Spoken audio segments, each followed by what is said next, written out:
नमस्कार दोस्तों, मैं रमनीक वे इस समय आपके समक्ष हूँ। दोस्तों, आज मैं गंभीर बीमारियों का जो मूल कारण होता है उसकी यहाँ चर्चा करना चाहता हूँ। देखिए दोस्तों, बीमारियाँ दो प्रकार की होती हैं। पहली होती हैं संक्रमित रोग, जो इन्फेक्शन से एक दूसरे को मिल जाता है, जैसे कोविड की पिछले साल बहुत बात हो रही थी, खांसी, ज़ुकाम, नज़ला, ये सब संक्रमित रोग हैं। इन्फेक्शन के जरिए, संक्रमण के जरिए एक दूसरे को मिलता है। दूसरी प्रकार की बीमारियां जो लंबी समय तक चलती हैं और बहुत गंभीर होती हैं, जैसे कैंसर है, डायबिटीज़ है, हृदय रोग है, उच्च रक्तचाप है, लिवर संबंधित रोग, किडनी संबंधित रोग, ये सब जो बीमारियां हैं इनको कहते हैं सेलुलर रिलेटेड डिजीज़ेस, यानी कि कोशिका से इनका डायरेक्ट संबंध है।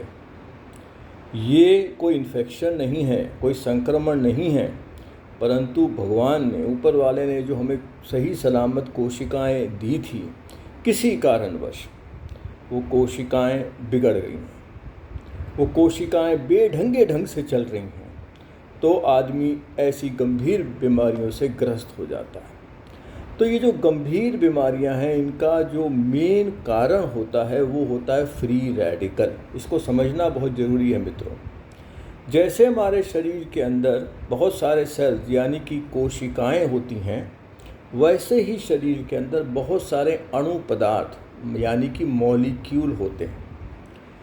एक मॉलिक्यूल को संपूर्ण तब कहा जाता है जब उसके अंदर 2 इलेक्ट्रॉन हैं, तो उसे कहते हैं ये स्थायी तत्व है, ये संपूर्ण मॉलिक्यूल है। जब उसके अंदर एक इलेक्ट्रॉन नहीं होता, केवल एक होता है, तो उसको अंग्रेजी में कहते हैं फ्री रेडिकल, और हमारी हिंदी में कहते हैं मुक्त करण या अस्थायी तत्व। अब ये क्योंकि अपने में असंपूर्ण है, ये क्या करता है, पास वाला जो मॉलिक्यूल है उस पर आक्रमण करता है और वहाँ से एक डीएनए को, वहाँ से एक इलेक्ट्रॉन को चुराने का प्रयास करता है। इस प्रक्रिया में क्या होता है कि वो इलेक्ट्रॉन तो बाहर गिर जाता है, पर डीएनए उसका जो सही मॉलिक्यूल है उसको भी खराब कर देता है। तो यानी कि एक और फ्री रेडिकल असंपूर्ण तत्व पैदा हो गया, क्योंकि इसका भी डीएनए खराब कर दिया और एक इसका इलेक्ट्रॉन गिर गया बाहर। तो ये क्या करेगा, फिर बगल वाले पे आक्रमण करेगा और वहाँ से उसको भी खराब कर देगा, उसके भी डीएनए को भंग करके उसको भी खराब कर देगा।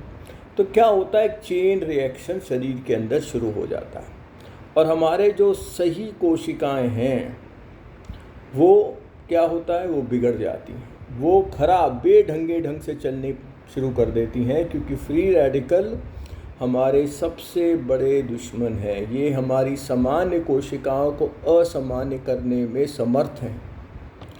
तो जब भी दोस्तों हम गलत खाने खाएंगे, यानी कि जो बंद पैकेट के खाने हैं उनमें ट्रांस फैट्स होते हैं।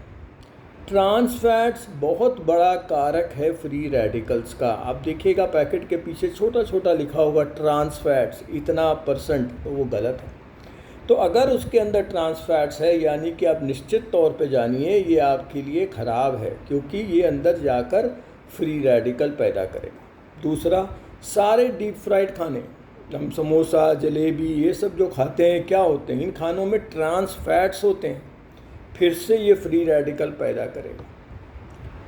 फ्री रेडिकल के बहुत सारे और भी स्रोत हैं, परंतु सबसे बड़ा स्रोत मेरे अनुसार से टेंशन, एंग्जाइटी, घृणा भाव, टेम्पर, क्रोध, ये बहुत बड़ा स्रोत हैं। अब जो व्यक्ति तनावग्रस्त रहते हैं उनके अंदर सैकड़ों की मात्रा में फ्री रेडिकल आते हैं, उनके अंदर सैकड़ों की मात्रा में ऐसे अस्थायी तत्व आ जाते हैं जो सामान्य कोशिका को भी असामान्य कर देते हैं। तो भाइयों बहनों, अगर आप लोग टेंशन लोगे तो क्या होगा, शरीर के अंदर सैकड़ों की मात्रा में फ्री रेडिकल आएंगे और फिर कभी ना कभी आप किसी गंभीर बीमारी के शिकार हो सकते हो। हिंदी में कहते हैं ना, चिंता चिता समान है। कहते हैं चिंता और चिता में सिर्फ एक बिंदी का फ़र्क है। ये बहुत इम्पोर्टेंट बात याद रखिएगा। तो प्रभु पे अपनी सारी प्रॉब्लम्स डाल दीजिए, वो आपके परम पिता हैं, उन पे डाल दीजिए, उनको हैंडल करने दीजिए।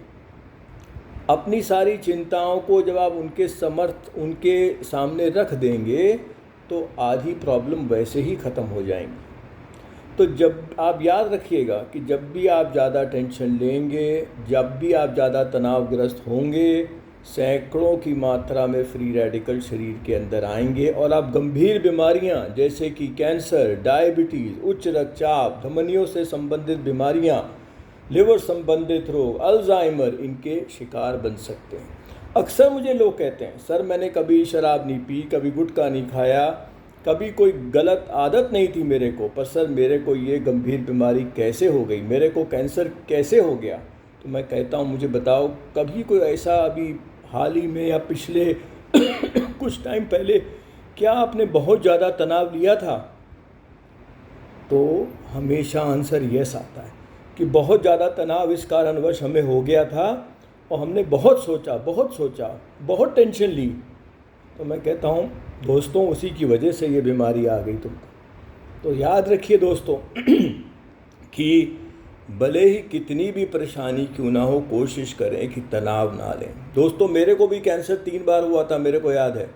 जब तीसरी बार कैंसर हुआ था तो अमेरिका में भी डॉक्टरों ने कहा था कि रिसर्च ट्रीटमेंट मैंने कराया, उसके बाद भी उन्होंने कहा कि मैक्सिमम लाइफ 6 से 8 महीने है। मैं भारत वापस आया, प्राणायाम, भोजन, चिकित्सा और ध्यान में काफ़ी समय दिया, आज भी देता हूँ वैसे। और अब इस बात को 19 साल हो गए, कभी भी कैंसर वापस नहीं आया। तो मैंने भी बहुत तनाव फेस किया, पर मैंने हमेशा कोशिश ये की कि प्रभु पे अपनी सारी चिंताएं डाल दूं। वही हमारे दाता हैं और वही हमको ठीक करने में बहुत मदद करेंगे। तो अच्छा दोस्तों, मैं चलता हूं और आपका दिन शुभ रहे।